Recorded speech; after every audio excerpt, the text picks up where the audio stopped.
Everybody muted except me and you. Yeah, they. Willie and Joe. What's up, man? They ain't Willie Joe got it. Willie Joe. Willie Joe. Hey, hurry, close your closet, bro. Big dog. Look at Big Dog. What's up, man? Big Dog, I ain't seen you in a minute, dog. Yeah. Hey, y'all need to go inside now. Yeah, this might get un-PG. You don't know how this. You just do a roof party. How this thing gonna turn out? I'm trying to put it on my earphones, so I will. You don't know what's gonna happen. Oh, bro, this thing right here liable to be something special. Disappeared into the orange bowl.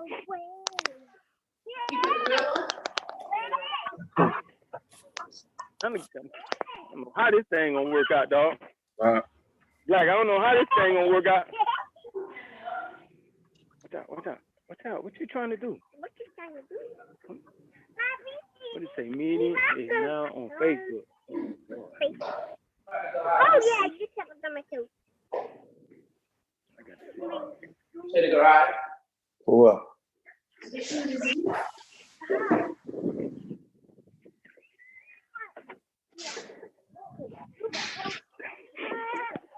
Hey, the baby crying now. Look what y'all did to the baby. Look what y'all did to the baby. Y'all, come on.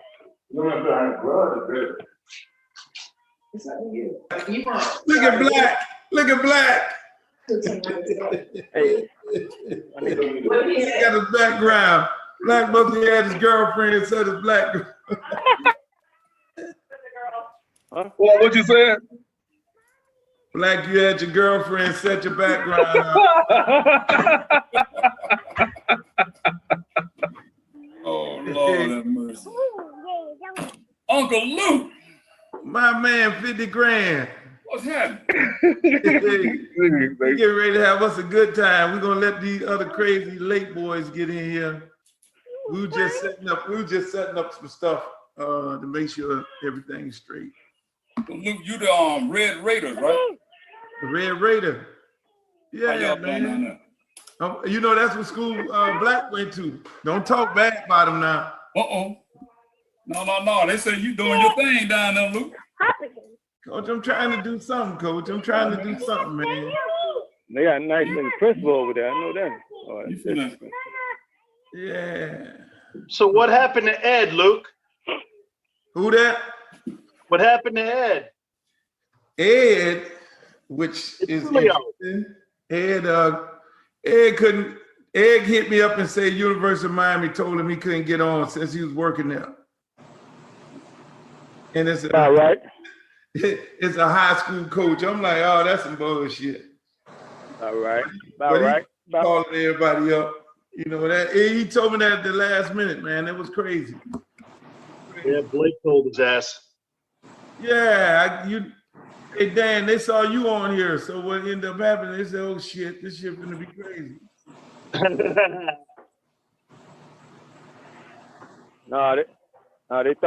thought I was gonna say something about that interview. They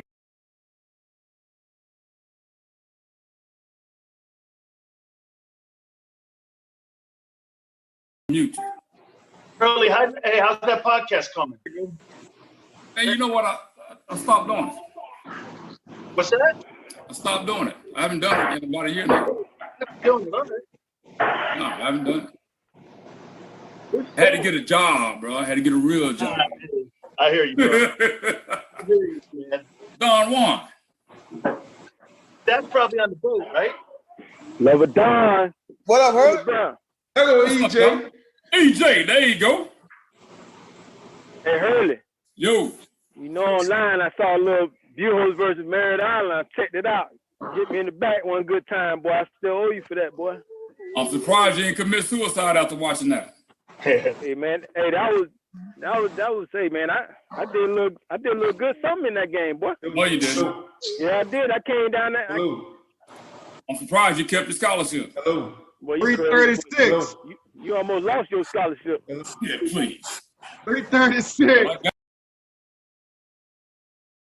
started something here that I was part of, and it continued with all the great players. And, you know, these younger players that came along continue to make it even better, even more dynamic. And it grew into a brand that very few can replicate. You know, I got to tell you, man, when we were doing that stuff in the 80s, to see what these guys did in 2000 and the 1990s, unbelievable, man. I mean, to see Reggie and all them dudes do, you know, when you had Mel Bratton and all them dudes in the backfield and Michael Irvin, Blades, and all them guys, I didn't think, man, these guys could continue it, but they did. And at some points, they even made it better, dude. It was pretty amazing to watch. We were doing to see what these guys did. Hey, Dan, let me ask you a question. How was it playing with Jerome Brown back in the days? I miss that dude every month. He was one of the greatest people to be around. I went to Brooksville a bunch of times, and now I figured out why he wore 98, because there was a Highway 98 that went through Brooksville, and he said, I love my city so much that he just loved it. I mean, playing next to him, man, I wanted to be that guy. I wanted to play like him. I wanted to talk shit like him. That's why when we were putting that image out there the way we did, I took my cues from him. That dude, without a doubt, he would be today in football terms Charles Barkley, because that dude was just amazing. I saw that motherfucker tear up Oklahoma once, man, and he just beat the shit out of an entire football team. I was there, and it was really remarkable to play next to him. I'll never forget, Luke, when we said goodbye to him, one of the greatest things, guys, what was so cool was that when we went to Jerome Brown's funeral, my wife went with me, and everybody was like crying. We all took our ties off when we said goodbye to Jerome. All the Eagle guys, you know, Chris Carter and Reggie White, all the Kings guys. It was really tough, man. What a wonderful life he lived, and what great parents, man. It was really something to be around him. And the story of Jerome Brown is incredible. Mama. That's what's up. Don Smith, you played with Jerome Brown, right? Oh yeah, we came in together as freshmen, man. And you know, the thing about Jerome was that you didn't piss him off, because if you pissed him off during practice, you weren't going to get any plays off at 9-on-7. They just say, okay, let's stop it. Let's go to something else. Jerome pissed off today or something. So, I mean, he was a dominant player, man. But he was a great person, a ultimate warrior. He wanted to be the first off the bus, and he wanted to be the first. And I don't think Jerome was scared of anything. I mean, Jerome was that guy. Hurley, you was on the same team, right? Let me ask you guys this, man. When we did our inside drill, and Highsmith and me and Jerome and Benny Blades and all these dudes are going after one another, man. I mean, there's Bratton and we're going full gear. Did the Reynolds guys carry that on? Did you guys carry that on with 9-on-7, where it was 1-on-1s all the time? Of course we did. Yeah. That's what we were taught, though, Sills. Yeah. We were taught that by coming down there, watching Lonzo, watching Melvin, watching those guys. And man, that was the only way we knew how to do it. You know, and I'm going to say this, you know, as the years went by at the University of Miami, you know, I had to learn to play running back. I played player of the year in the state of Florida twice as a linebacker. I had to learn to play linebacker, and over the years watching out of Miami, Frank Gore, Darnell Bennett, and all these guys, I used to say to myself, okay, that's what real running backs look like. I said, these guys were good, man. I used to be so proud watching Edgerrin James and Portis and all these guys. I never forget watching Edgerrin James against UCLA go for 200 and something yards, and you know, you're bragging to people going, watch this kid. I would go back. It felt so honored that people would come up to me and say, hey, man, who's that running back there? Hey, who's this running back? Scouts still brag about going to University of Miami when they'd watch one-on-ones, and Miami's best players went up against their best defensive back. And you're watching Andre Johnson go up against Roll. You're watching all these great players go up against each other one-on-one and challenge each other. And they didn't think nothing of it. It was nothing. I mean, you're looking at one of the best players going in the Hall of Fame, and he's taking every rep. Coach, so there was a lot of great players that did a lot of great things to extend what Miami was able to accomplish. Hey, we got to stop. Great Coach Solinger has entered the building. No way. What up, Coach? Hey, Coach, you on mute. You're on mute. We can't hear you. Yeah. Now, he old. He don't know. Coach Solinger. Oh, there you go. Hey, Lamar. Coach Sol. Coach Solinger. How you doing? Hey, Dan. Dan Silvio. I need to do the volume. Dude, wait, we can't get on this thing. I'm not tech savvy, man. You good right now, Coach? I'm good. Yeah, I can hear you. I'm good. How you doing, man? You got everybody on there. Hey, Don, how you doing, man? Yeah.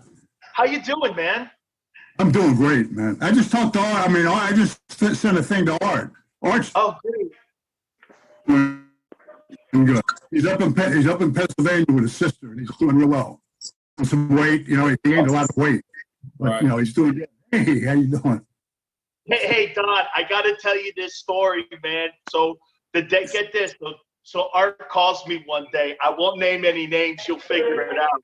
Let me tell you something. Some piece of shit called me in his office and told me they were going in a different direction. I put some of the greatest running backs in the history of football. Who the fuck is you? Is it true or not? Hey, take a look at him here. Take a look at these guys. These guys, that's the 2,000 room. Oh, man. Look at that. Coach Solly in there. Uh-huh. So what's up? Nothing. How you doing, man? Hey, I like Who's that post in the background. I see in your picture, man. That's you, That bro. post Right? nice. You see it? Hey, I got it right there. Eagle Eye. Solly, you gotta come to Canton, Solly. Look at their letters. I got a little picture of McGahee. Hey, how many Hall of Famers we got on this thing? One, Reggie Wayne. I ain't there yet. Don't put me there yet, now. I get Hey. Reggie. Hey, what? In a short amount of time, Miami's caught up with I them. got back here. Where is Ed? I got Ed covered up by an ironing board. I'm going to get another picture. He's good. Hey, Coach. Coach Solinger, let me ask you a question. Which one of these guys, you got Frank on here, you got EJ on here. Who else is on here? Which one, Donnell, which one of these guys gave you the biggest headache? Who was the headache out of the group? There weren't too many headaches, I'll tell you that right now. Even EJ never talked to me, so he didn't talk to me for a year.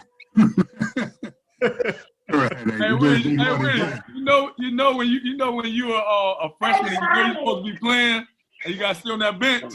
Ain't much to talk about. Hey, Don, come on, man. Hey, Don, it was Mel Bratton. Come on, man.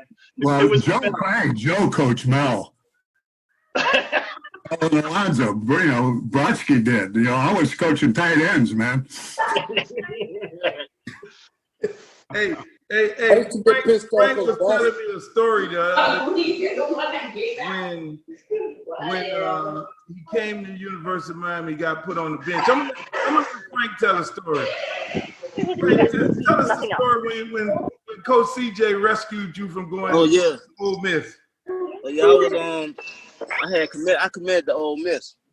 And it was like the night before signing day. Coach CJ was like, he came to my house. I was outside with my homeboys.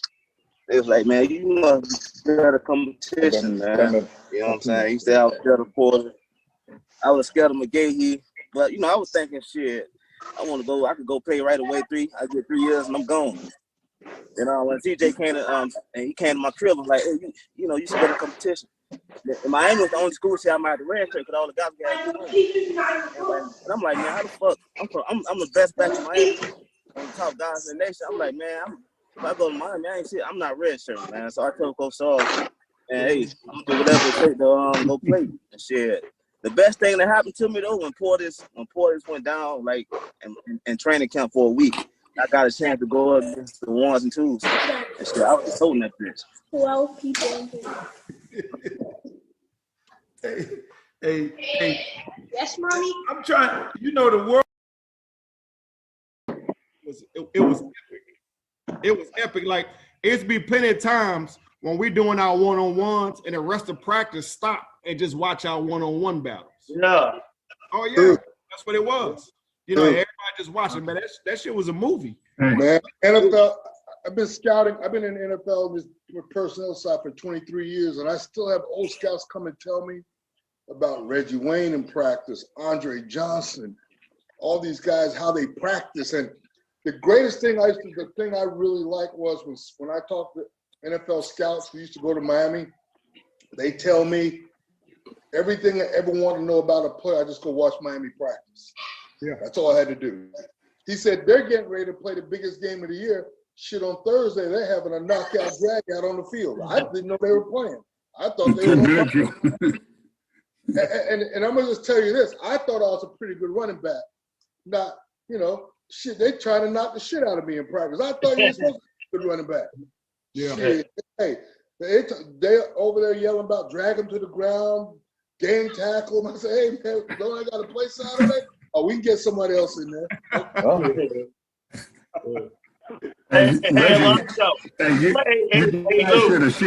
Lou, check this out. And Don, you know this too. So don't let that smile ever fool you about Highsmith. So Highsmith walks to the center of the field. Brian Bosworth's on the other side. We're standing behind. He's got Jerome next to him and my homie Winston Moss. And I hear Alonzo go, fuck you, bitch. We ain't afraid of you. Fuck you, bitch. And we ain't shaking your hand. On national television, we don't shake your hand to start the game, and the rest threw a 15-yard penalty. Am I right, Don? They threw a 15-yard penalty on us. We wouldn't shake the fucking hand. Wait a minute, Joe, tell them about Oklahoma. When we went to Oklahoma, where did we run? Right through the fucking with the Buddhist Sooner thing. Nuts. Hey, so Oklahoma's never lost a home game. Opening day, Jimmy Johnson's he nervous. Oklahoma's Oklahoma. And Jerome and all of us on the bus was like, man, you can't play with us. We get off the bus, Oklahoma warming up in the end zone. Jerome says, you know what we're finna do, boys? We're gonna run right through the exercises. Man, they pushed them on the ground. Oklahoma players were crying. Nobody does this to us in our home. I was like, that was wild stuff, man. I kind of think it personified the University of Miami, and it set a tone for a long time. The thing about today, we got a lot of good players, great players in here. Man, there's a lot of great players out there. And I wish to be on this tonight. These Starks in the building, ladies and gentlemen. These Starks that came up in here. I like that backdrop, though. Oh, damn. Look at that, man. These Starks. I like that backdrop, though. Holy shit, man. Hey, money. Dang, bro. Hey, man. Hey, Reggie. So did CJ really abuse you? Because that's what everybody want to know. The world want to know, did CJ really abuse you? Or did he, what did he do to make you CJ, which was our receiver coach, which is now currently the receiver coach for the New Orleans Saints, he didn't abuse us. But what he did was he keep it real. One thing about CJ that we respected, whatever we told CJ, he didn't take it personal. CJ can curse us out, we can curse him back out. We'll have we have a 3-minute, you know, fuck you battles, going back and forth, back and forth, back and forth. And then as soon as we get through, he'd be like, all right, let's go to the cafe and get something to eat. So what he did, he treated us like men. And one thing you respected about CJ was he was going to play the best dude. It didn't matter if you was a freshman, junior, senior. If he thought you was the best guy, then he was going to put you in the field. And we already knew what it was, that once you get your chance, you can't mess up. You know what I'm saying? So he threw us out there, but he, you know, he was tough. CJ taught me everything I know to this day. So when I was in the league for 14 years, it was everything that CJ taught me. I told him my receiver coaches in the league, just fuck me up. I'm already good. Just don't mess up. Hey, look. And that's what it was. That's crazy. Hey, Lamar, who was your receiver coach? Tito. Well, it was Hubbard Alexander when I first got there as a freshman. So, you know, he would always, with that voice, oh boy, you got to do some things, and you got to get better. You got to get in that weight room. And I said, Cole, I don't really know about that weight room. That's kind of scary to me. He said, but you know, he was like, well, you might not play here. And then when he saw me out there catching that thing, putting my nuts on people's helmets, he was like, boy, you might have something. You might have something, boy. You might be all right. So, and then I had Bob Burkowski and Rich Olson, you know. But really, you know, I love those guys, but really we learn from each other, man. We learn from the workouts during the summer where guys come back to Brian Blaze, Mike Irvin, Dale, all them guys would come back. Randall, you know, all those guys, you learn so much during the summer from competition. And a lot of stuff those guys, they couldn't even teach us. It's just stuff that we learn from each other and the competition during the summer. And like Reggie said, the one-on-one battles were epic at all times. I mean, yeah, people lose the weekend money on one-on-one battles. Sometimes you couldn't even eat for the weekend because you lost your money. But we were putting it on the line because we knew how important those practices were. And, you know, you didn't, like Reggie said, you did not want to be hurt. Because if you were hurt, you might not get your position back. And I had a guy behind me named Kevin Williams, and I sprained my ankle on my first touchdown catch against San Jose State when they told me I was going to have to sit out against Florida State. I said, you shitting me? You better DMS on that thing, tape it up. I can't let Kevin Williams get on the field. Yeah, no, he running 4.28. That's how it goes, man. Hey, we forget one wide receiver, Eddie Brown, man. Eddie Brown, baby. Eddie Brown. Hey, man, I'm just checking in, man. I can't be on here, so I got to go. I can't say nothing. Don't say nothing. Oh, you can't say nothing back to me, so look here. I love y'all, Canes, man. Do this shit. I'm on Facebook watching. Y'all represent it right. I already know there's only one university in Miami. Keep doing what we do. Love y'all. Coach Saul. Love you, man. All you. Come on, man. There's your picture back there on the wall. Let me tell you, Ed is y'all know Ed working for the school, so because he's working for the school, he can't be on here with us. And then because I coach high school, so they rules, huh, Luke? They got all kind of rules. I mean, shit. Hey, I'm gonna text Ed in about 30, 40 minutes. I'm gonna get my ass off and let him get on and let y'all do what y'all do. Alonzo, we're doing this party right now, but how about the parties that Luke would put on at the Fountain Blue, the top 2 floors, and then No, you can't tell those parties. No. Okay. That invitation might not still be. Me, I want to do that. Hey, Don, you didn't hear that. Hey, all I know is you guys won a lot of games, bro. That's what I know. I don't know what you did, but it worked. I will say this, though. There was something that Kobe Bryant said when he talked to the Cleveland Browns I thought was interesting. We always had this kind of motto that, you know, if you're going to go out and party, you can go out and party. You're going to have your up the next day ready to work out. Do your thing. You know, Yeah. Always tell young guys this. It's all right to party and have fun and have a good time, but remember what your number one goal is. Remember why you're here, you know?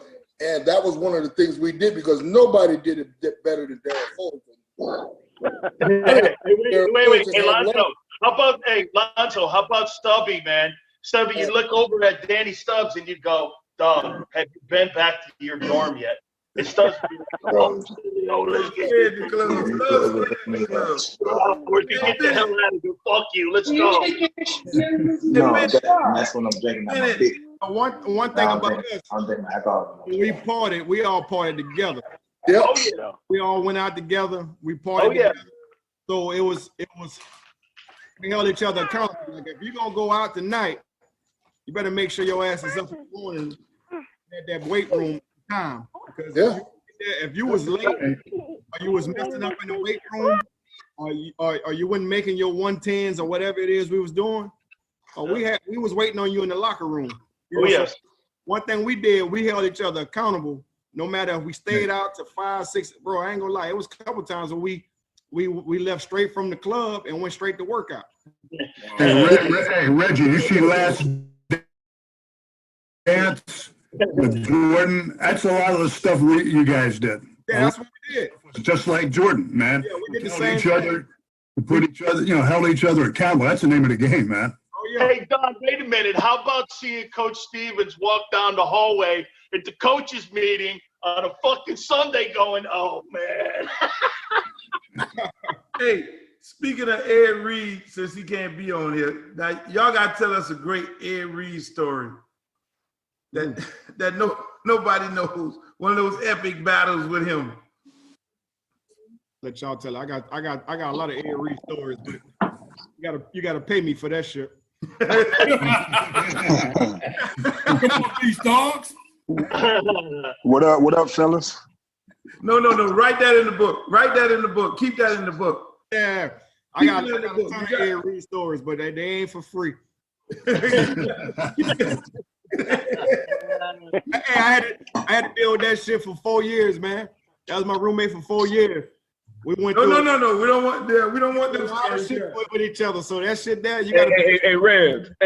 Talk about the light bill. The light bill. I can tell y'all the light bill story. So a lot of people know this, but me and Ed, when we moved off campus, we stayed in the apartment together. We had our bills that we had to pay. He was in charge of that fucking light bill. I come from practice, we go to the caf, get something to eat, go back to the apartment, walk through the door, flip the switch. The damn lights ain't coming on.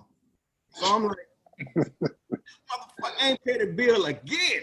Right? So we just sit in there. I'm sitting in there waiting on him to walk through the door. So he walks through the door, he flips the switch, and I can hear him say, damn. Right? So he walks through the apartment. He see me sitting up there in the dark. So he sit up there. He said, "Damn, bro, my bad." So I'm like, "Bro, we don't have no damn lights. Well, where we gonna go?" So he sit up there and said, "Man, if you don't go nowhere, I ain't gonna go nowhere." You know what I'm saying? So we lighting fucking candles in there. We in there, talking stories and talking about. We basically took that whole night. And just talking about like our dreams about making it into the NFL and all that kind of stuff. And man, we sat up for hours in the pitch freaking dark in the hotel. In the apartment. And I swear, man, like we ended up falling asleep. We both fall asleep in a little den area. Man, as soon as I opened my eyes, he was over there asleep. I went hit him, nudged him, said, "Man, get your ass up and go pay the light bill." But that is like, one thing about it was, I love about it, like, he didn't bail on me and I didn't bail on him. We both just sat up there in the dark and we just visualized ourselves playing. So like whenever I faced him in the league, I remember like the first time I faced him in the league, and we both just started laughing. You know what I mean? Because we know about all the stuff that we went through as teammates, as roommates, and that's what made all that shit special. That's what made it sweet. You know what I mean? Like, great friend, great brother, great roommate, great teammate. That's why, you know, everything that he got, man, he deserved. Yeah, that's what's up. That's what's up. Bennett, you got to tell us one of them great Hurricane stories, Bennett.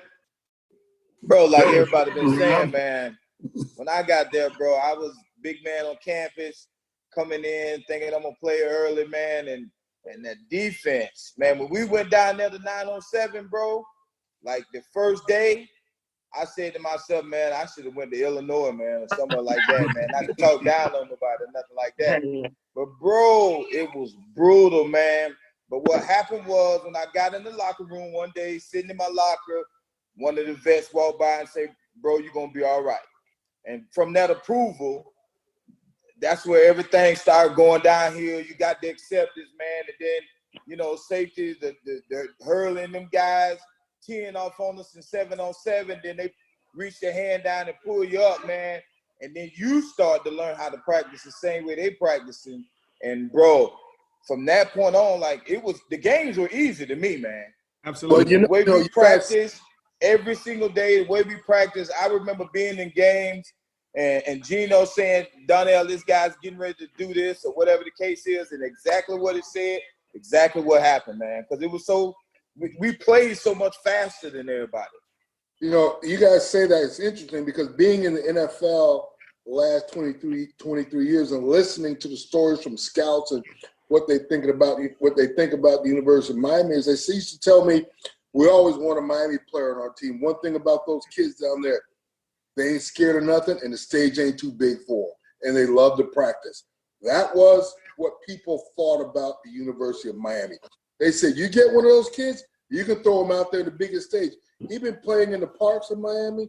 He played at Miami, wherever he came from. And he's been playing against the best players in football his 4 years in college. So coming to the pros, this ain't nothing to him. You know, but you know it wasn't for everybody now. We had a lot of guys transferred that couldn't handle it. You know, from whatever went on when they first got there, it was a test to see if you could handle it. And a lot of guys could not handle being a Hurricane because it was tough, man. I'm going to give you guys this. And I'm always arguing with other players around the league and players in the locker room about this.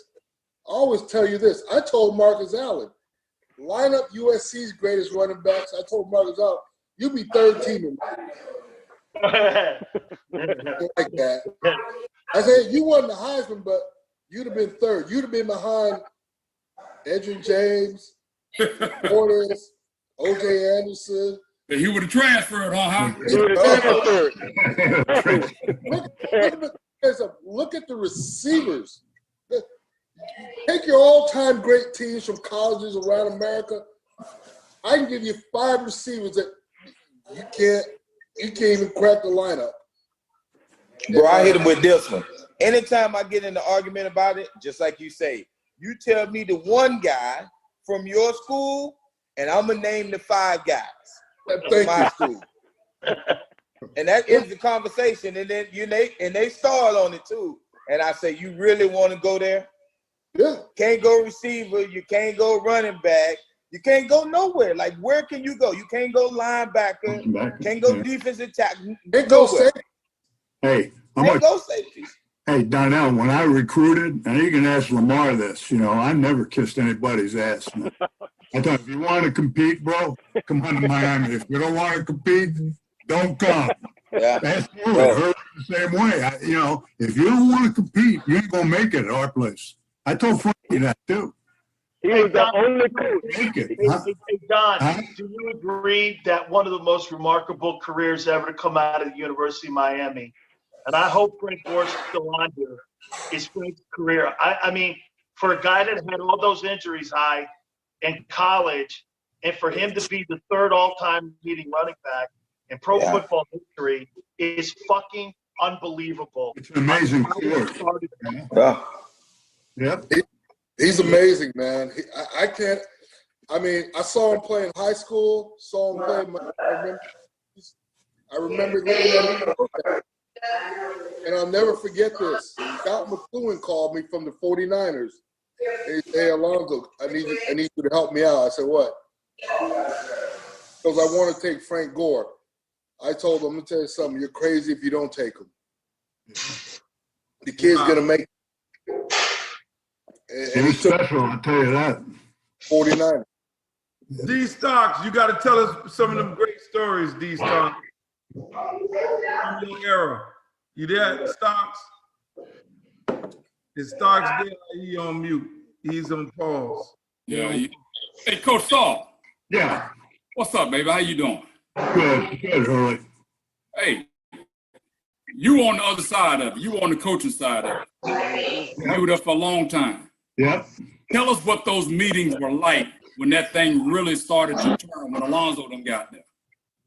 Well, when it started with Alonzo, you know, when I first got there, yeah, I tell you what, that was, when I first got there, it was unusual. It was really unusual for me. Those guys, everything they did from running inside, they were just on, they were on each other's ass all the time, man. Unbelievable competition.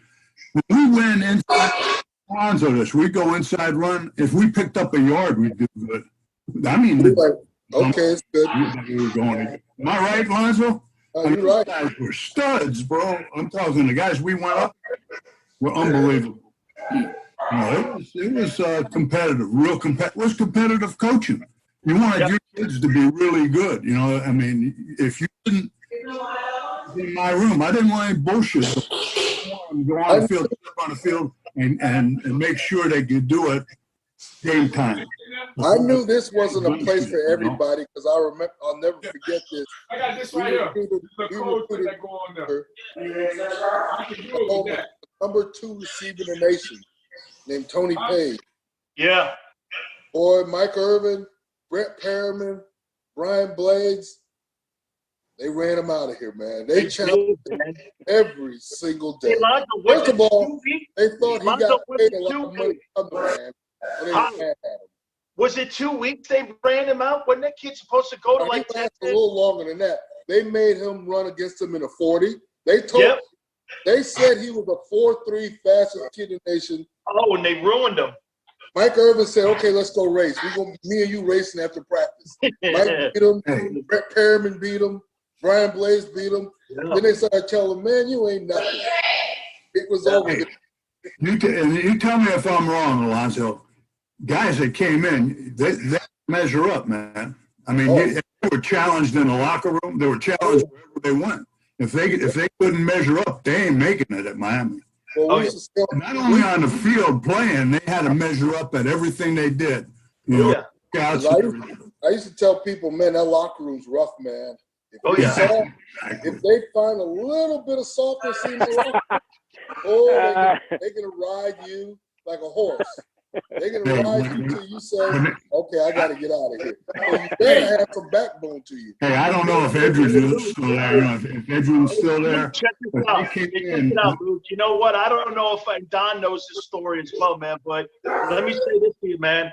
We're up in that team meeting room, and Alonzo but Michael Irvin and George Myra are sitting up there. And let me tell you something, man. All of a sudden, they're starting to get some bitching over some music. And I'm sitting in the room, and I'm in between these two guys in that tiered thing. And all of a sudden, out of nowhere, man, Mike breaks this guy's jaw, knocks his teeth out. And I'm sitting there watching this shit. When you talking about competitive, I mean, he broke his jaw and he knocked his teeth out. We picked each other up. But you know what? I'll tell you what. We were boys those two guys became closer, and it was just like brothers fighting, man. I mean, I'm sitting 2 feet from it, and they go, "Whose side?" I go, "I ain't on anybody's side. I'm on our side." That two brothers fighting, as far as I'm concerned, and these guys got to straighten this shit out. Until you've seen a Brian Blades fight and Benny Blades fight, you've seen no fight. Hey, if you went in the locker room, there was a TV, and then the couches were like a little ring type thing. Hey, William Joseph. A pro scout came to me and said, "Well, what about Adrian James?" I said, "Bro, he's undefeated 2 years in the ring." Hold on, Coach. Hold on. Coach, you telling me right now Coach, you telling me EJ was a fighter in the locker room? Oh my God, EJ and I defend myself. I know. Hey, I always know how to protect myself. EJ and Nate Webster. Look out, scout. Hey, EJ was the one when the guys don't make the 110s. I remember Big Sam said EJ go, him and Nate Webster go in the ring and put him down, man. Put him down. TMI. There's a number one man. Hey, look, EJ, when you do your Hall of Fame speech, you gonna tell her that story? You was the enforcer of the team, the nice guy. Everybody thought you was the nice guy. You gonna tell the story? You was the enforcer. It's gonna be like the Michael Jordan documentary. You're gonna learn the truth. Hey, Luke. Uncle Luke. Yeah. Hey, you've been around the program for a long time. And as much as our peers and our teammates held us accountable, for those who don't know, you did too. Because when we would see you out in the streets or on the sideline, we were looking for affirmation from you on whether we could play or not. And you were quick to tell us the truth. Oh man, no, you ain't do this, you ain't do that, hey, you can't do this, you can't do that. So for all of those who don't know, a lot of the success that happened at the University of Miami, Uncle Luke had a lot to do with that. A lot. Hey man, I appreciate it. You know, let me tell you, I tell people all the time, when I was at the height of my career, I would see the stories about, the kids, people don't know. I was the same kid back then, just like I would go and watch the games, and when I was a kid playing football on South Beach, and would get killed 70 to nothing, and I always say, man, I want my team to win, and so then fast forward to the entertainment career. I just saw young guys going down the Coral Gables, and there was a whole bunch of ruckus. So people don't really realize that they didn't want no black Coral Gables. So when I saw the guys getting the opportunity to go down there, I was like, they're wasting the opportunity because, guys going in dorm rooms taking stuff and the culture wasn't ready for that. They just weren't ready for black kids to be on the campus. And I said, let me go down there and start hollering at some of these young fellas, let them know they got the opportunity. So I established a great relationship with Jerome Brown. I had no Melvin and Baines and all them and High and everybody. And so, it was it's always a couple guys that you got to pull to the side and talk to. And so people didn't understand that relationship. It was just me telling dudes, hey, look, man, this is the opportunity you got. Take advantage of this shit. Get your education and play ball and hopefully get to the next level. And so people didn't understand it. So little writers would write stories and shit. Why the rapper on the sideline? And at that time, me, I'm going around the country. I got all the naked girls co-side. I got them dancing on stage. Hey, coochie. Hey, I would get my ticket.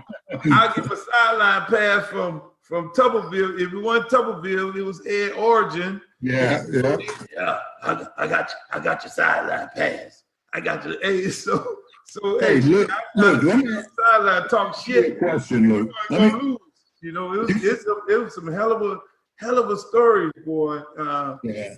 Let me ask you a question. We went to Florida State one time, and and they were singing my songs. I did a song, "Fuck Martinez," and the whole 80,000 people see me on the sideline. It was like, "Fuck Miami, fuck Miami," in the same cadence. It was crazy. It was crazy, man. But I appreciate the greatest thing is of all these players on this thing tonight, when you think about great teams and success and all that stuff, and the thing that gets missed in all this, nothing but great guys, man.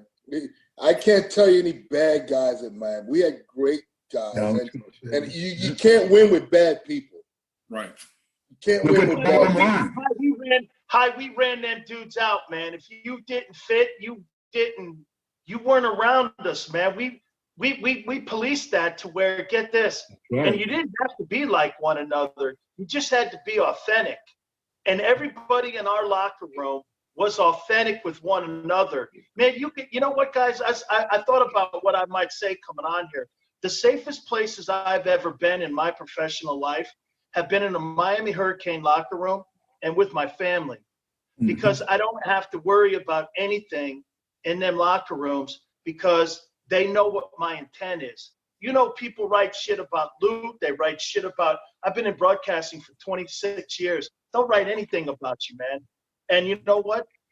I have so few friends since I left Miami. And every one of my teammates, like Highsmith said, man, I love every one of them dudes. And I think Reggie Wayne said it best. When we were there, when you were there, Reggie, if you saw 1, you saw 4. Yeah. You saw 4, you saw 8. Yeah. You saw 8, you saw 16. It was just, that's the way it was. And you know what? I remember, I'll never forget this. Bobby Bowden told me this. He goes, how do you guys do that at Miami to get your guys to come back for a game? Because I've offered to pay for my guys to come back to our game, but it's too hard. I can't do it. Nobody did it like Miami and the NCAA. And I told this to Miami, the minute you break that bond of these players and this football team, you'll lose with everything you ever had, because we're not the USCs. We're not the LSUs. What made Miami special was the bond and the players. That's what made Miami different from any other school in the nation. And we allowed Miami allowed the NCAA to say, hey, no more former players around. You can't do this. You can't do that. And it took a little bit of away of who we were at the University of Miami. I've always felt that way. No question. Because our school is about bond. We don't have an $80,000, $100,000 fan base. We don't have the best facilities in the world. But what we had that nobody had, we had each other like nobody else ever had. We had each other, man. And that meant more to us than playing in front of 100,000 people and having the best facilities in the nation and having the best of everything. What we had the best of everything was each other. And you can't take that away. And that's what make us special, because I know when we got there, our facilities were some shit. Yeah. They were bad. But, you know what I'm saying? But we embraced that. Embraced it. We took it. We was like, hey, this is what we got. We're going to take what we have and make the best of it. And we treasured that. You know what I'm saying? So, like, you know, on my recruiting trips, I went these places, LSUs and all that stuff. They had the best facilities. It had everything that you needed. It was right there at your fingertips. Then when I went to Miami, right, I'm like, this is like third world country type shit. You know what I mean? But on my recruiting trip, and Ed Reed, who's listening, he can tell you it was 17 recruits on my recruiting trip. And one thing that Miami did that all those other recruiting trips that I went to didn't do, everybody went out together. It didn't matter if you was black, white, green, blue, it didn't matter. Everybody went out together and they went with the recruits together as a team. That was the one thing I saw that other teams didn't do. And I said, you know what? They may not have the best facilities. They may not have all this wine and dine type stuff that everybody else have, but they got each other's back. And that meant a lot to me. Wow. Yep. Hey, Lonzo. Joseph, so you played with Vince Wilfork, who played 1,000 years. I mean, both of y'all first round draft picks. I mean, how did that? We were just looking at the game the other day. How did that work out? I mean, y'all. I mean, that was incredible. An incredible game the other day that they played. But how did you guys pretty much work out together to be able to do what y'all did? Well, Vince was really backing up Matt Walters, so every time Randy, he kept me in the rotation longer because he wanted me to be in there with Vince, you know, because when we in there together, we go ahead and you know, we make things happen. So it was kind of tough. We was too deep. We was too deep because all our guys on the line got drafted, you know. So every time somebody get tired, somebody get tired, the next guy's up. You know, McDougal, Jamal Greens, Cornelius Green, Andrew Williams, you know. We just, you know, every time when we go out, we always go out. All 8 of us. We always hang out. We always together. You know, we push one each other, and then, you know, kept it going. Definitely. Because that 2001 team, that's the greatest team in the history of college football. Oh, hold on. Wait a minute. Yeah, baby. Yeah, baby. Yeah, baby. Wait a minute. Yeah, baby. Time out. The team that lost to Penn State might have been the greatest. Yeah, but you gotta win it. You gotta win it. I know this was coming up. Hold on, wait a minute. Lonzo. Yeah, you gotta win it. But the BCS is the one that kept us out of it. No, you're right. Yeah, they sure did. Hey, Reg, you got a point. Hey, Reg, you got a point. Yeah, they Still did. to play Oklahoma that year. You're right. 2000. You're right. 2000 team was a dog. Yeah, you're right. So what about the 86 team, Lonzo? Hey, Alonzo, we gave up 6 first downs in that game to Penn State. We had 500 yards. They had 110.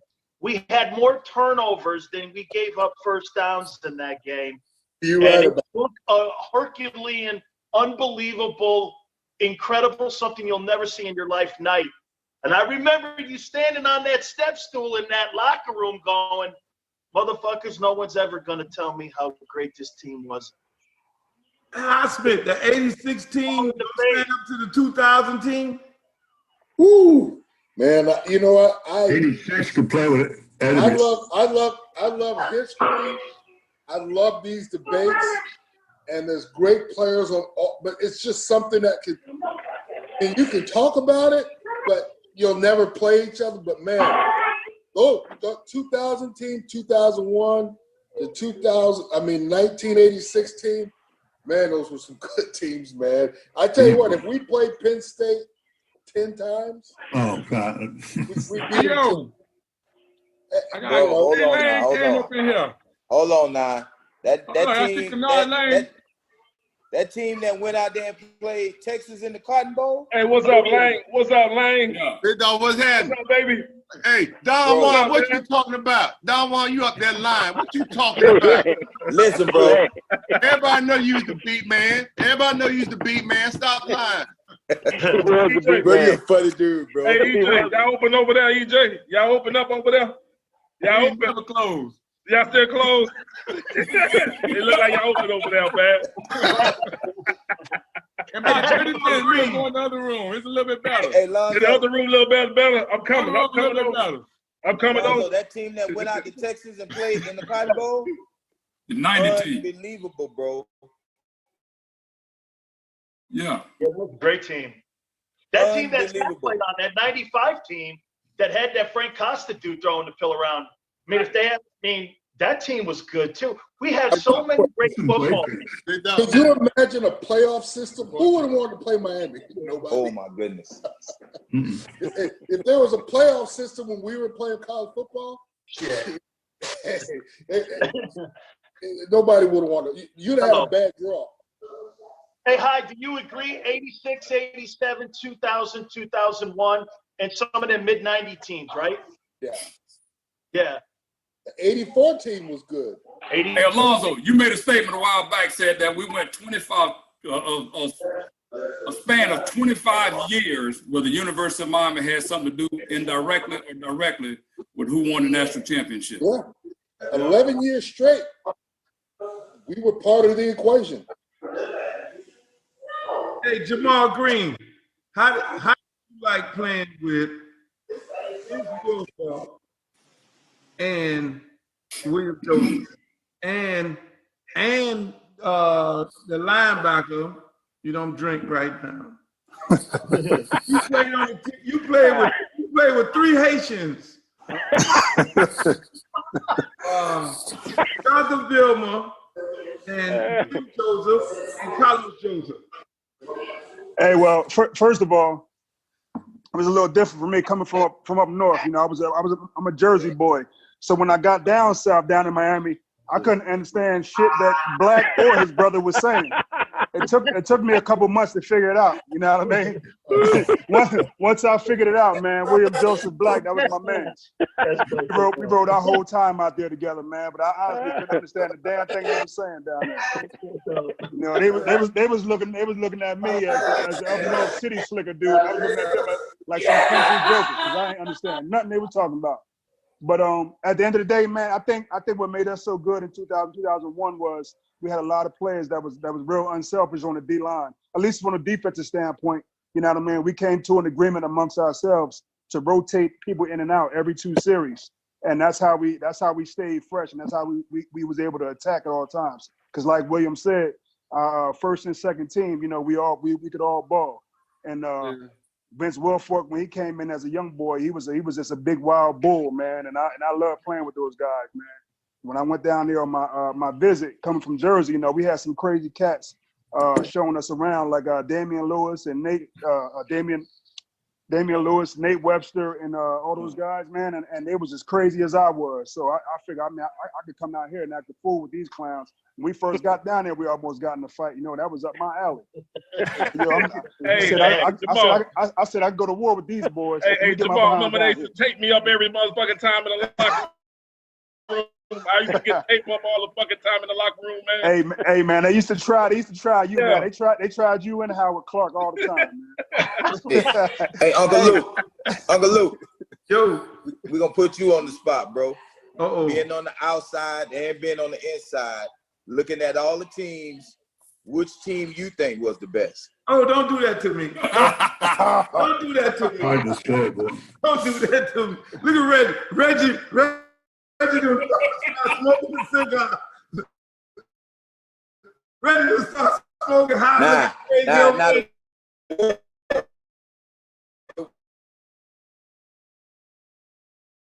The world wants to know that. Shit. That shit ain't easy. Because you got 2000, and then you got 2001, then you got 86. That shit hardcore. So hey, look, leave me out of there. No, leave me out of there. Please. Bro, how y'all keep forgetting them ask Coach Solinger. 91 teams? Yeah. Coach Solinger, what you think, Solinger? Yeah. Well, I tell you, I mean, it's hard to. It's like trying to say, you know, everybody asks me who's the best running backs. It's hard to pick a running back. You ain't lying. Something a little bit different, and it's same way with the teams. You know, when I first got there, that 86 team was unbelievable. I mean, defensively, that was one of the best teams I've ever seen. They were good, really good defensively. Offensively, they were good too. I mean, they had the Blades, you know, Brian, they had Mike, they had Vinny, I mean, Alonzo, Mel was there. They had Warren Williams. I mean, it was a good football team. Cleveland Gary was there. Oh. Cleveland had them. It was a new scheme. Huh? I said Cleveland had them contacts in his eyes when he came. Contacts. Listen, and I think that 91 Miami Florida State game, I think it was like 22 or 23 guys that went on to the NFL and played in 7 or more years. Yeah. Hey, but Donnell, if you go back to the 86 team and you count the team picture, you look at the team picture and you count the guys that played in the National Football League, there's 64. Wow. From the 86 team. Well, shit, 64 guys. Y'all gonna make me Google. Y'all gonna make me Google 2000 goddamn team picture because we had some guys too. Oh, y'all, hey. I think everybody played that team. Yeah. Your team was the thing that I loved about those 2000, 2001 teams. I loved what William said. You know, one thing we didn't do, William, was that because we did what Reggie did. Man, you didn't want to give your job up, dude. You didn't want to give reps up to someone because I had Russell Maryland and Cortez Kennedy and all these motherfuckers behind me, and I'm going like this. I'm not giving up any motherfucking plays. I'm going 75 plays a game, and so was Jerome, and so was Stubbs, and so was Hawkins and Bacon. We were all, man, you didn't want to give it up because you were afraid. And that's what I love about your team. You guys came in with an understanding on rotation. That's probably why you guys were a lot more fresher and later in the games.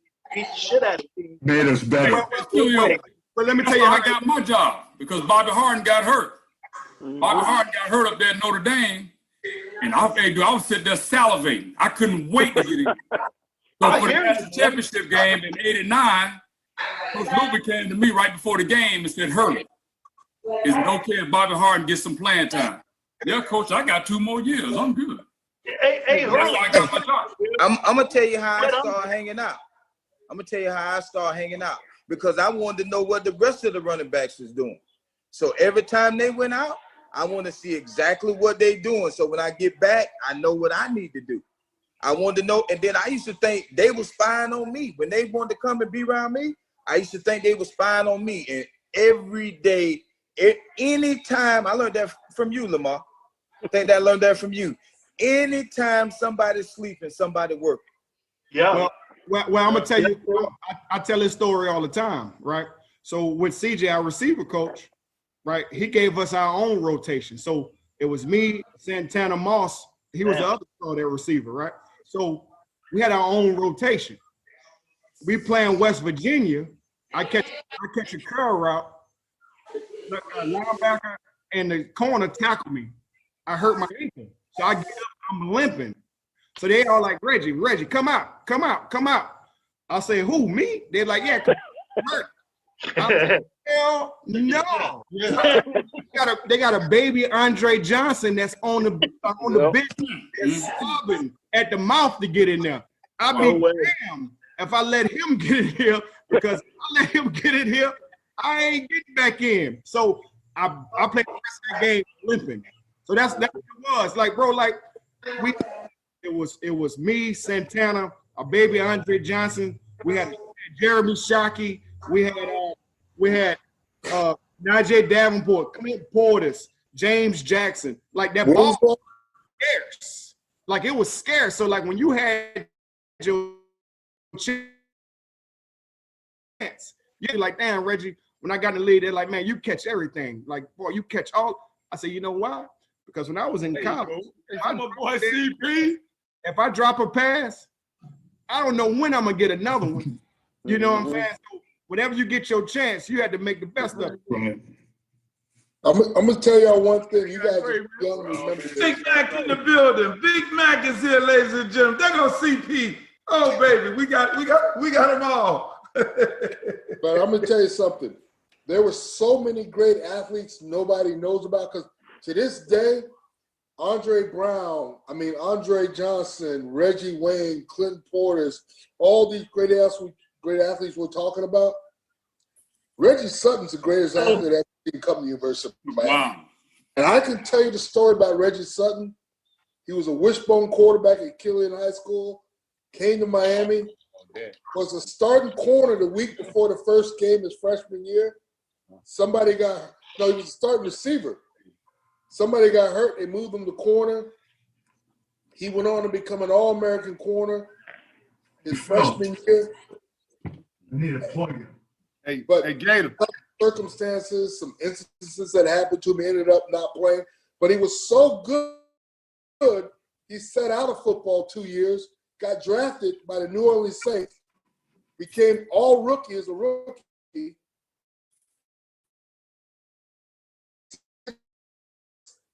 Then 3 years again later, the Dolphins brought him in for a workout. He ran 4.4 on grass. They signed him. Then his demons got him again. Reggie Sutton could have been Deion Sanders, Reggie Wayne, Andre Johnson. He could throw a football 80 yards. He could run 4.3, 4.4. It didn't matter. We all have guys like that.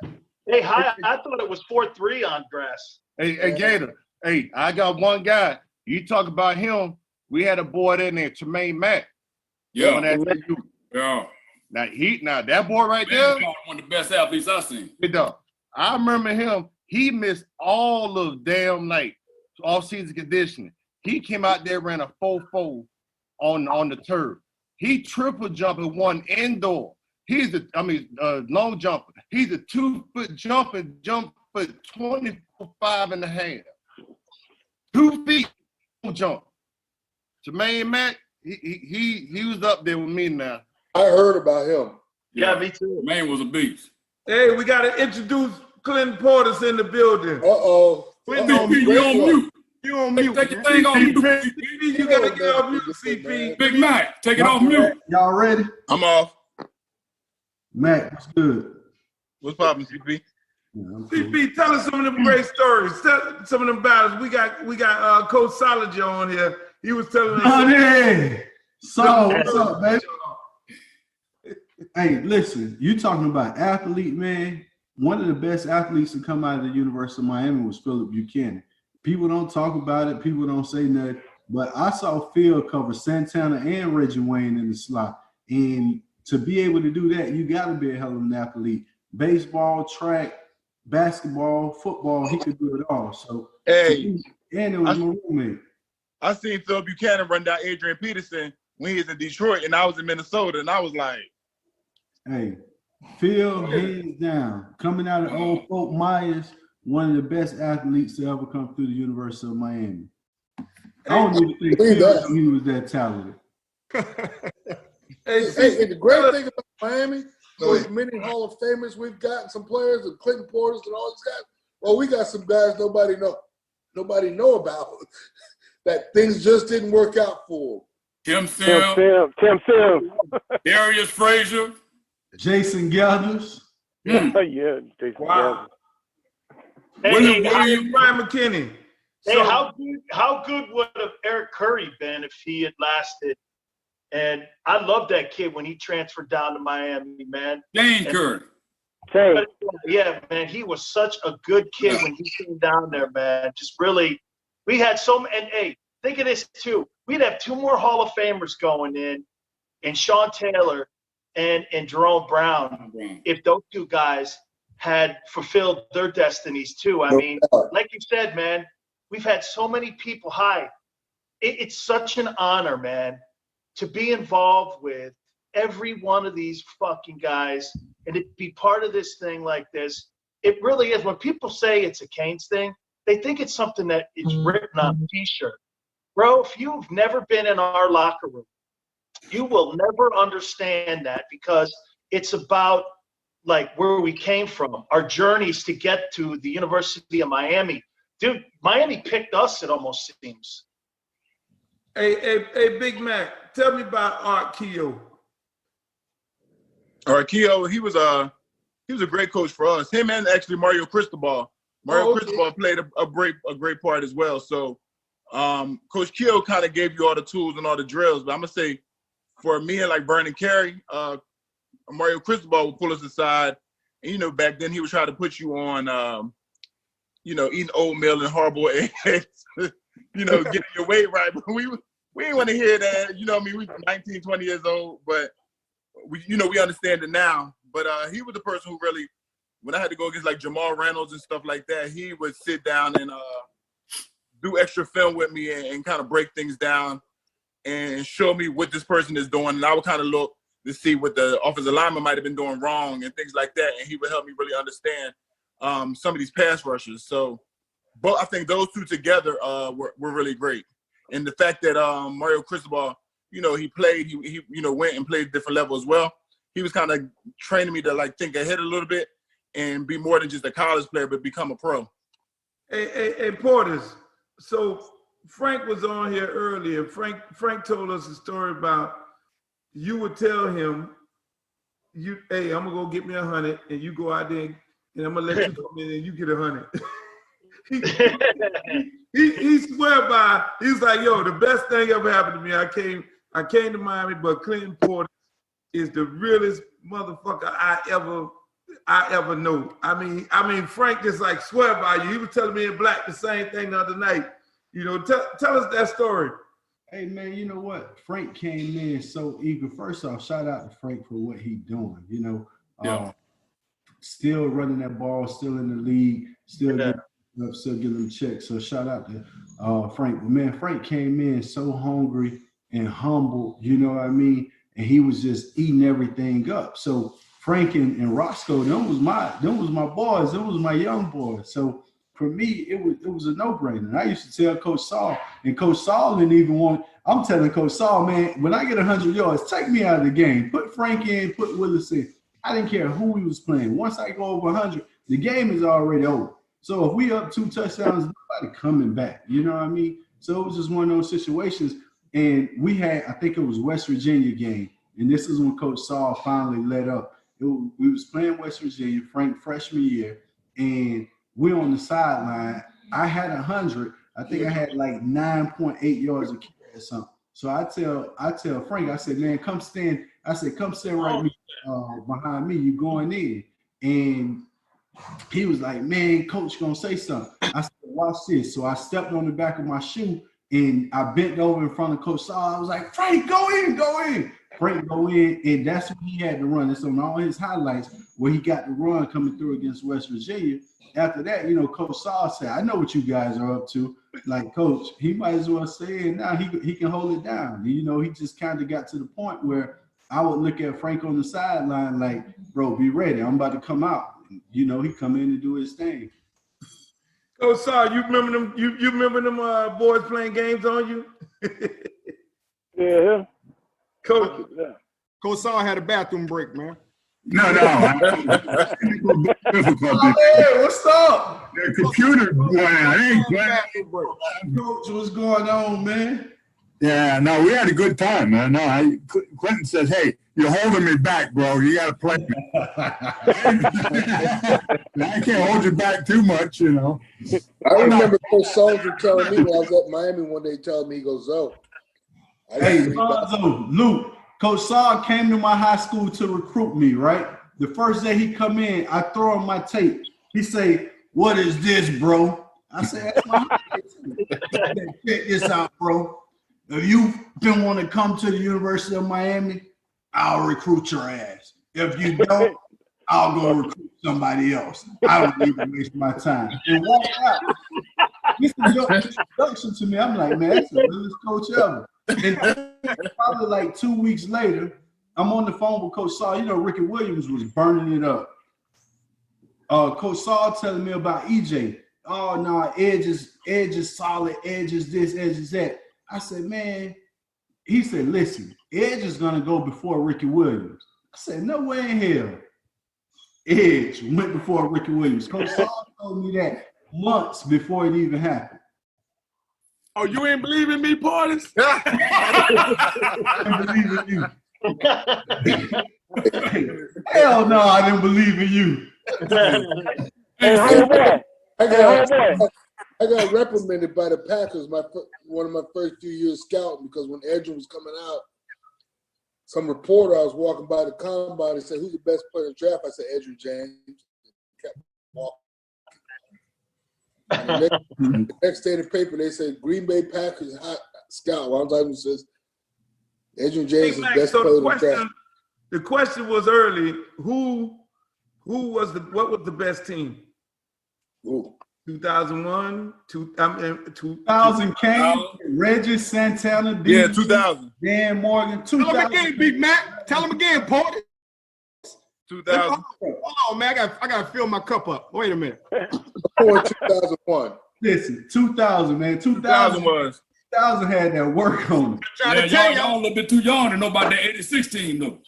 Hey. Y'all young boy.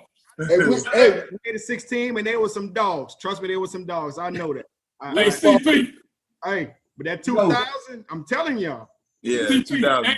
There's a story about you, how you used to antagonize Willis. I used to sit over there and wait till Willis get out the game. Hey, dog, how many yards you had? Hey. Man, that ain't nothing. I'm finna go ahead and get 8. James Jackson did it to me. James Jackson did it to me. Coach Saul allowed James to do it to me. James Jackson, first game of my career, Ohio State Meadowlands. James Jackson come to me and say, hey, CP, I bet you $100 I break a 50-yard run within the first carry. I said, no way in hell. Second carry, boom, 59 yards. I gotta go to the party. Say you ain't never had no big run like that. Yours was all 10 to 15 yards, but they added. Hey, Coach Solinger. Hey, listen. Here's one for you. So every once in a while,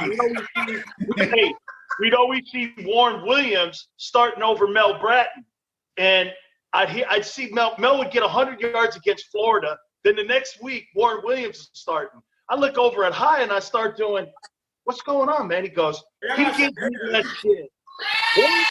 He gives me less crap. This guy right here, that's why you ain't starting. Come on, Don. We got a quarantine party. Quarantine party. Oh my God. Oh my God. EJ out of control. What was that like in that room with all of those great backs? Huh? What was it like in that room with all of those great backs? You had Edrin James, Clint Porter. I loved it. I loved it. Hey, he was a better coach. Hey, you know, he never said anything, and the rest of those guys, none of them said anything. You know, I try to teach them as much football as I can. Hey, they went out and balled, man. Hey, you know what? You know what the old running backs coach told me about Bo Jackson? He said Bo Jackson's freshman year. He said I was over there coaching, and Pat Dye was running towards me. He said, boy, if you try to coach him, I'll make sure you never coach again in college football. You leave him alone. Go coach someone else. Hey, so my first game, I was coaching inside linebackers, the Kickoff Classic. Bo Jackson, Tommy A.G., and Brent Fullwood were the backs in the wishbone. That was his first game. We beat him 20-18 in that Kickoff Classic game. Hey, Bo ain't never outrushed me in his career. Hey, Lonzo, Luke, look here, quick story. This how I knew Coach Saul was OG. In bad practice, Coach Davis blow the whistle, tell everybody to get the F off the field. So the offense try to go to the other field and keep practicing. He blow the whistle again. Get the F off the field. All the players start jogging off. He blow the whistle a third time. Say the coaches too, run, don't walk off the field. All the coaches take off running. Coach Saul walking. I'm walking, talking to Coach Saul. Coach Saul walking, turn around. Hey, bro, I'm effing grown. My wife is rich. I don't need this shit. Turned back around and kept walking. Coach Davis looked like, this man crazy. I look like, oh man, Coach Solinger the realest coach ever. Hey, Coach Solinger was like that. But he told me one time, when are you going to break a run for like 40 yards or something? He was coaching tight ends. He said, man, you ever going to break a long run? And we were playing Purdue. And I went like 47 yards down the sideline. He looked at me and okay. Hey, Edge. EJ. What up? So let me tell you how Lamar used to do me, man. You know how the receiver, you got to get the most dangerous man between the safety and the corner. So the strong safety be creeping down in the box. We getting ready to run the ball. Lamar know he's supposed to go in there and dig him out, right? He don't dig him out, right? I hit him in the hole. I try to get 2 or 3 more yards after that. We get back in the huddle. I'm like, Lamar, why you ain't going there and dig him out? Lamar tell me, bro, I'm trying to get it 3rd and long. Now imagine if you had to deal with that every day in the game, bro. Hey, don't worry about it. All you gotta do is, hey, when you got that 9 route, don't block. Hey, no, that go the best Lamar story. That go the best Lamar story. So UM is playing against Alabama. UM is Alabama and New Orleans. Luther Campbell. So Lamar comes to me on the sideline like I'm a coach. I ain't a damn coach. This motherfucker Gino ain't throwing me the fucking ball. And then you got who was the receiver? Who was the DB? The DB for Alabama? I forget what his name. George T. George T. Yeah, talking Dang, shit. Hurley. Sideline. Dang, Hurley. Fuck y'all. Lamar yo, you ain't fucking, man, Luke, go talk. So I go over to Gino. Gino's sitting on the bench. I said, Gino, right? I'm looking around, you know, seeing where the coach is at. Gino, you need to throw the ball to this motherfucker. Stuff happening. Gino goes out there, throw the ball to Lamar. Blue! And the rest was history. Lamar had to tell the rest of the story. Unbelievable. The best story about Lamar, we get done with football. We're in the spring. Lamar them start running track. They ain't been out there practicing for a week. So they go to the Big East Championship. Lamar doing a high jump. Lamar and Horace Copeland doing a high jump.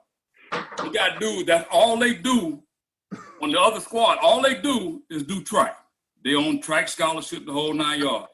Man, Lamar them went up there to the Big East Championship track meet and talked them dudes out of jumping, and they went first and second. They scared the hell out of them.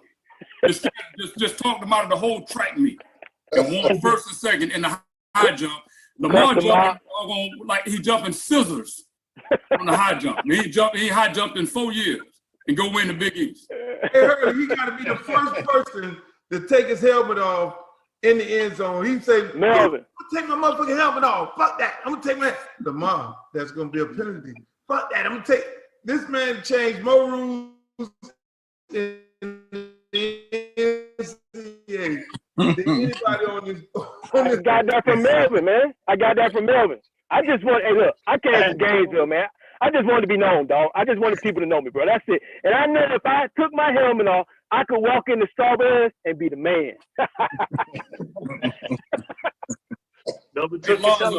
Lonzo, you've got to tell the story. A lot of people, even with the 30 for 30, they talk about everything else but how hard we actually work. Yeah. So the story is, and I want you to tell it, the day that you was working out, it was pro day, you was working out, you had about a 2-3 hour workout. You went out there and worked out, and then after the workout, you went to the locker room. What happened was, that was back in the 86, 87. You had fax machines back then. Ain't no emails or, so 13 teams, there were 27 teams at the time. So 13 teams got my pro day at 9 a.m. when I was supposed to work out. Well, 13 teams show up, I work out because I didn't work out at the combine. So I'm done for the day. I ain't got nothing to do. I'm sitting there. My girlfriend, who's my wife now, she brings me something to eat. I'm eating a Burger King. 14 teams show up at 1 o'clock. They said, we thought your pro day was at 1 o'clock.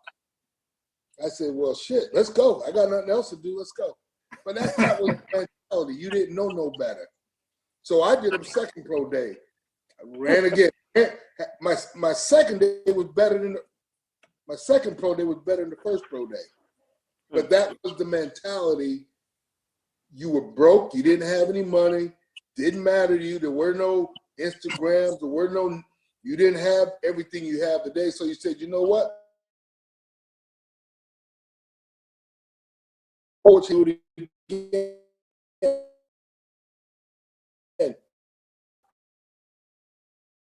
Let's go.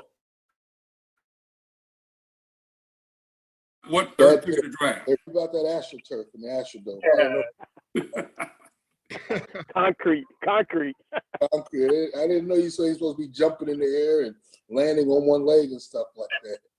Hey, Luke, before y'all get any further, Luke, I gotta say this, and because I hope a lot of people are actually watching, I'm sure they are. But I just want to thank Coach Don Solinger for saving my life and giving me a chance to be a part of this. Coach, I love you. Hey, without you, I don't know where I would be today. I really don't. You're the best, bro. You saved me. You saved me too, Coach. I would have been up in somewhere. Hey, hometown, appreciate you bringing Coach Solinger. Yeah, baby. Yeah, baby. And I couldn't recruit.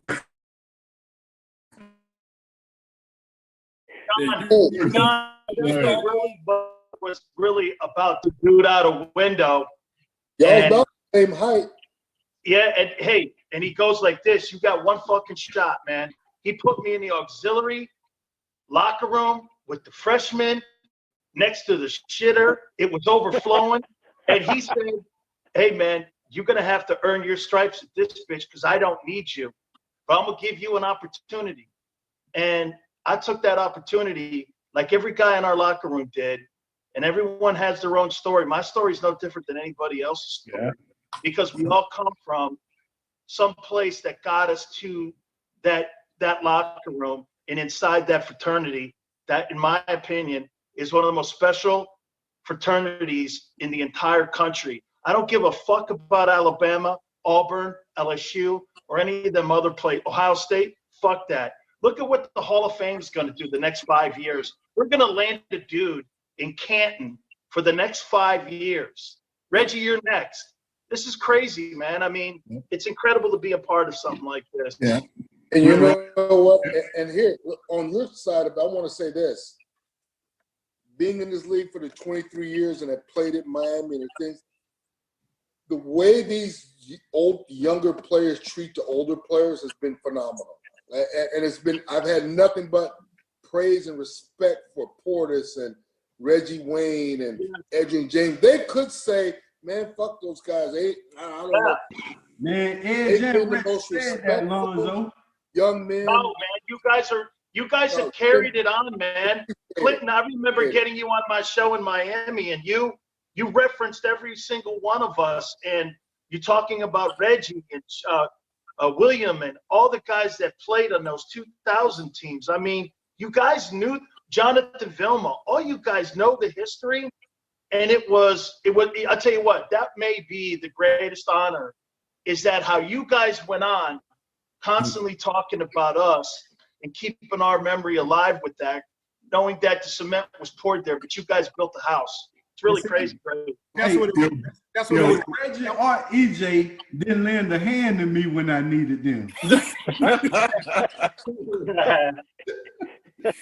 Hey, I got to tell this story, Luke. So I'm coaching at Miami. All right.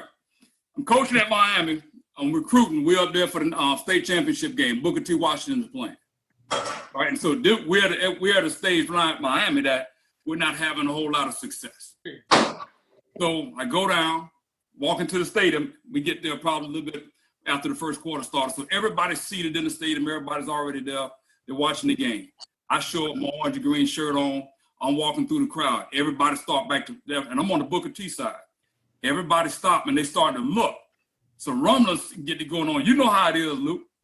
They weren't Miami fans at that time. So they looking at me, and all of a sudden, I hear Edwin say, hey, that's Hurley. He's straight.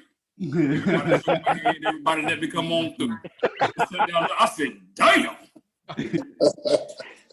But that's what it's all about, man. Them dudes, it's the respect and love that they have for the older guys is phenomenal. There you go. Real OG. That's one thing about it, though. Like, to be honest with you, like, I know when we were there, it was like we didn't want to let the older guys down because we know y'all guys had them built that foundation for us. Right. You know what I'm saying? So, like, we didn't want to let those guys down. Like, we took pride in when we were working out, and I'm a receiver, so I'll see, Lamar come back or Michael Irvin come back. Like, shit, that was love. So whenever we see them, especially on the sideline of the game, like, shit, we got to turn up. We got to show out. Like, we can't go out here ass stepping.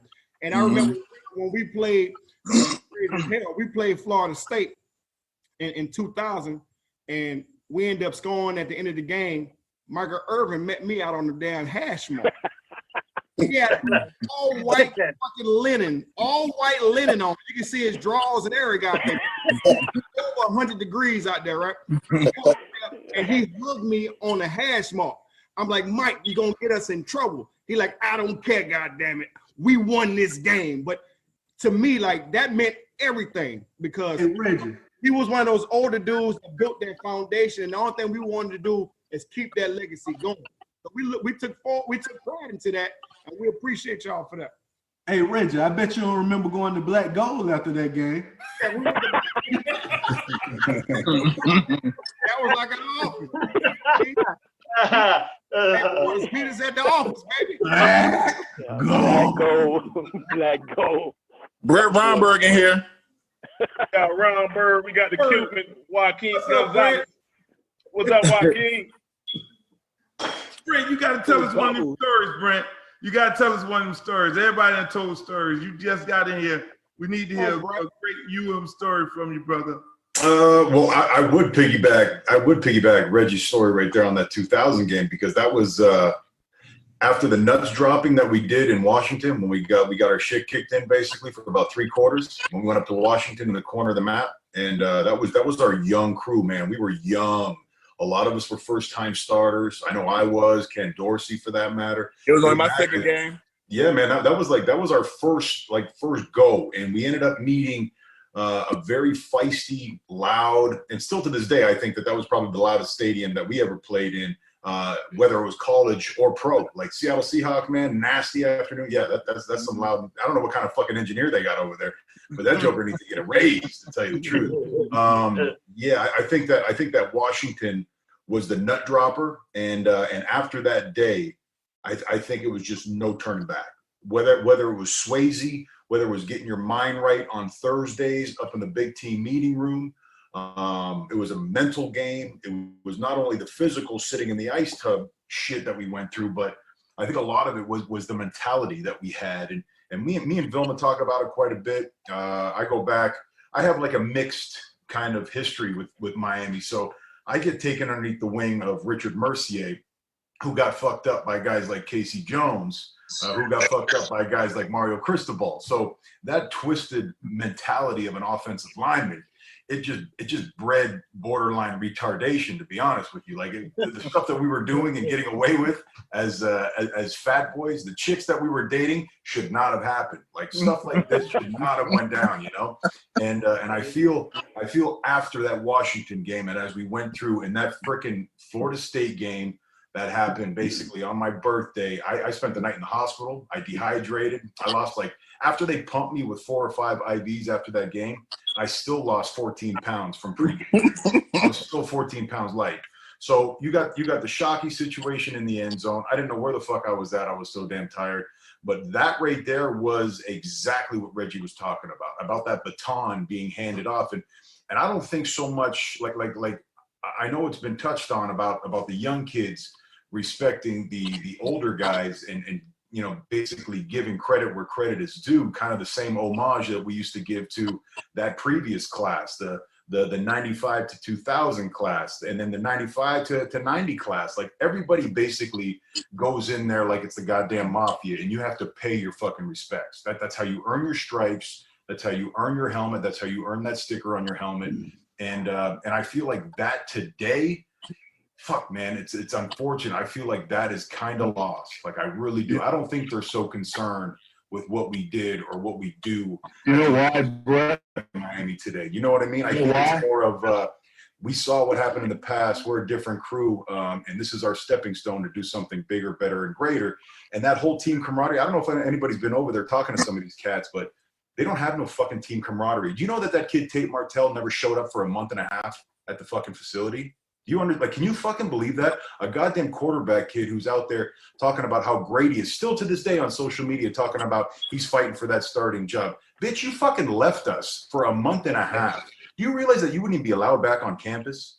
If one of us was walking the fuck, can you believe if we were walking on campus or we were at the tree? You want to talk about being at the tree and all of a sudden somebody shows up, ain't been around for a month? Brother, you're fucking rolling. You're out of it. You ain't gonna make it in the locker room. You ain't gonna make it in the couches. You ain't going anywhere, dude. It's over. I see the veins on the side of the neck. Okay. Man,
3, 4.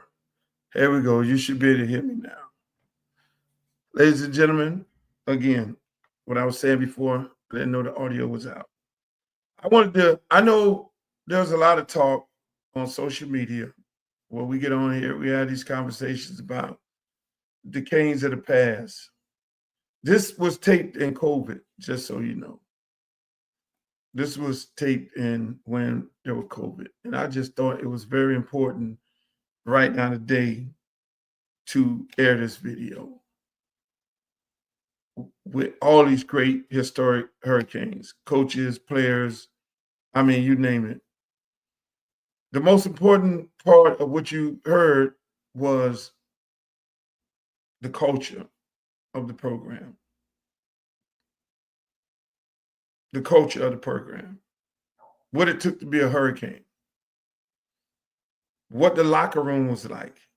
What the competitive edge was like. What was drink gas and die for the team was like. What it was like not to come out of the game because you know you had Reggie Wayne and you had Andre Johnson, Reggie Wayne, knowing he had Andre Johnson sitting there waiting to come in the game.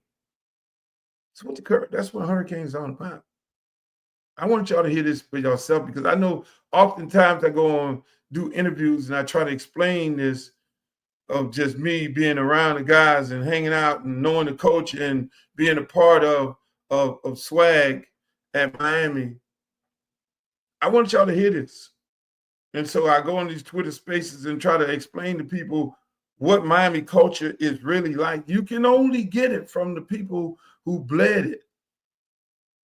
You heard Brian McKinney on here, and this is just one part. This is one part. I'm gonna let y'all hear the second. I want y'all to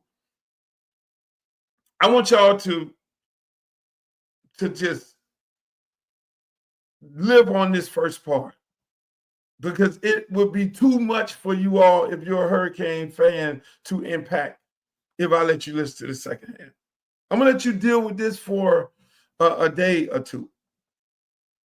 I may come back on Monday. I may play the second half tomorrow.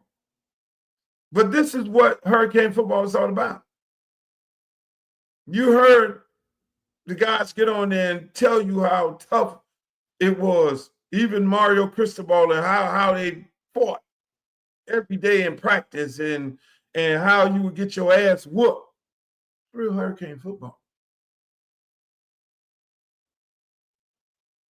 Coaches on there. Some guys you just don't want to fuck with. You heard Clinton Portis tell the story about Donnie Salinger coming to recruit him. And when he told the coach walking out the field, fuck you. Man, my wife is my boss. And that meant a lot to Clinton Portis right now today because he remembered that. He was like, man, coach is some real shit. Coach is the real fucking deal. And that's how players get the respect of their coach who are coaching them in their room. Little things like that. Guy, remember that 15 years later. You see Brent on here. Man, fuck that. Here, motherfucker ain't even came to the building talking about he competing to be the quarterback. Fuck that. And there was no color line with them. You heard Reggie Wayne say something very important. I don't know if you missed it. Reggie said, I was recruited by LSU with the beautiful facilities and all that shit like that. And then I was recruited by Miami, and I came here to look like a third world country when I went inside the locker room and the training facility. He said, but the most important thing was we, 17 of us, he remembered the fucking number, 17 of us on the recruiting trip. We stayed together. There was no separation. There was no, oh, you the prima donna, oh, you the 5-star, oh, you the 8-star, you the this, and then we're gonna separate all y'all. He remembered that. Those are very, very important things to young men while they're on the recruiting trip. So it became fuck the facilities. I could play in my hometown with my mom and my friends and my high school girlfriend can all come to see me play at LSU, but I am going to the University of Miami because I feel like family. I feel like family. You heard these guys tell the story of our current coach, Mario Cristobal. He knows the way. Trust me. He knows the Cane life. And I wanted you people to hear these stories because you hear them from other people like myself. You hear them from other people describing Cane swag and what it's all about, and why Lamar Thomas told you why he took his helmet off in the end zone. He said it was Melvin Bratton. He said it was Melvin Bratton.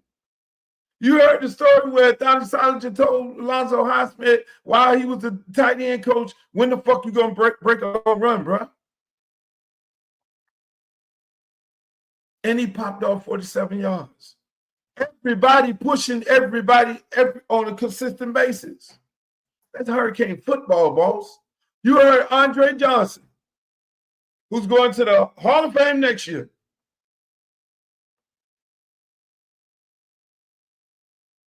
You heard receiver after receiver talk about Coach CJ.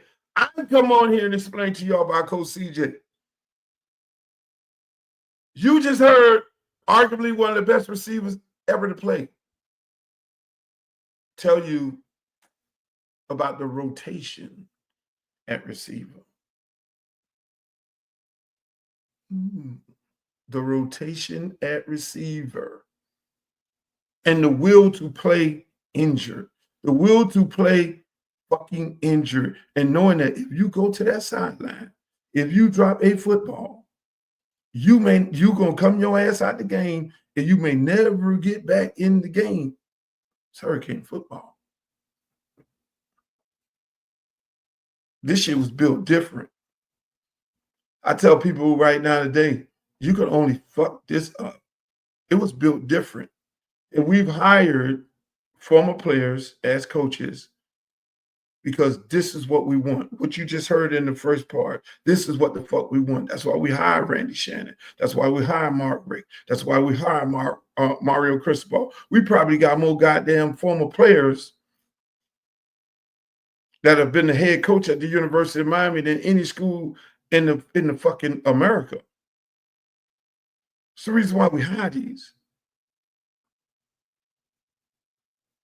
It's the reason why we hire these, our coaches, because we want that.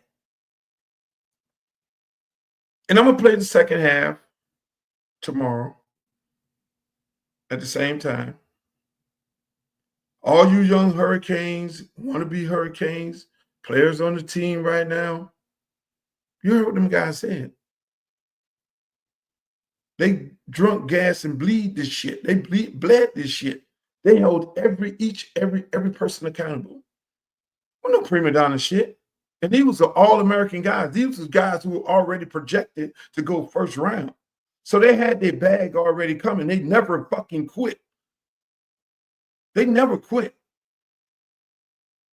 You heard what Edgerrin James just said? You heard what Clinton Portis just said? You heard what Donnell Bennett said? You heard what Hurley said? Brian McKinney, who never gave up a fucking sack in the entire history while he was at the University of Miami. Never gave up a sack. You heard what Brian McKinney told you, who was pushing him to be great? It was Mario Cristobal and Art Kehoe. It was a young Mario Cristobal and was the older guy who Mario learned from, which was Art Kehoe, coaching him, pushing him to be great. I need my head coach to get back to this. I need my head coach to get back to this. It ain't nothing like a little fisticuff here and there in practice. Ain't nothing like a little, tighten up, touching up a little bit. Because there was a lot of touching up. The nicest guy in the world, Edgerrin James. You heard on the first half of this, Edgerrin James was the enforcer. Now, that's the nicest guy in the world. Out of Immokalee, Florida, come down to Miami And if you did not run them fucking 110s, the fucking running back will whoop your ass. I'm going to end on that note. So all you young people who never seen a national championship game win before, you've never seen a national championship team, you've heard the stories in the first half of this, and tomorrow I'm going to play the second half of it. This is what it takes to be a Hurricane. Until we get back to this, practicing like this, recruiting like this, which I think we will. But I want you all to hear it. I hope some of the coaches at the University of Miami tuned in. And if they didn't tune in, what you need to do is tell them to go to my YouTube page, Uncle Luke TV, pull it up. Get your dose of what it really is about being a Hurricane.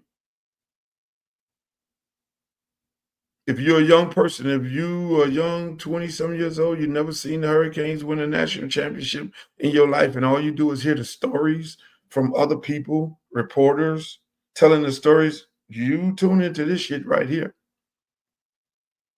And that is the expectations of this program right now. Don't make no fucking excuses for nobody. Oh, the kids ain't like that no more. Bullshit. I coach high school football. Bullshit. You either going to be physical or you're not. You're going to be a hunter or you're going to be the prey. It's just that simple. We're on our way as a program, but I want you all to listen to the second half. It's going to come up real soon. You heard them old boys arguing about the 2000 team. You heard them boys talking about great players. That would have been better than Deion Sanders. But them demons got a hold of them. Some great players came to that motherfucking University of Miami. You heard them. You heard the players, not some third-party motherfucker talk about it. You heard them talk about it. And you'll hear the rest of it tomorrow, 5 p.m. Yours truly, Uncle Luke.